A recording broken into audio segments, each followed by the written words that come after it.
Welcome to the Learning Pines YouTube. We hope this video helps. You start by opening Facebook and going straight to Settings. This is where Feed controls live. Once in Settings, navigate to Settings and Privacy, then Settings, because that groups all personalization tools. Make sure to find News Feed Preferences or Feed Settings depending on your platform. These controls determine what appears in your timeline.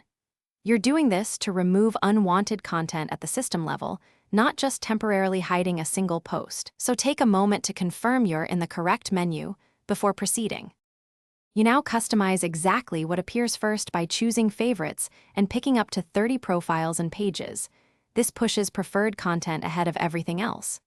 Once done, go through your following list and unfollow or snooze accounts, groups, or pages that clutter your feed so their posts won't show.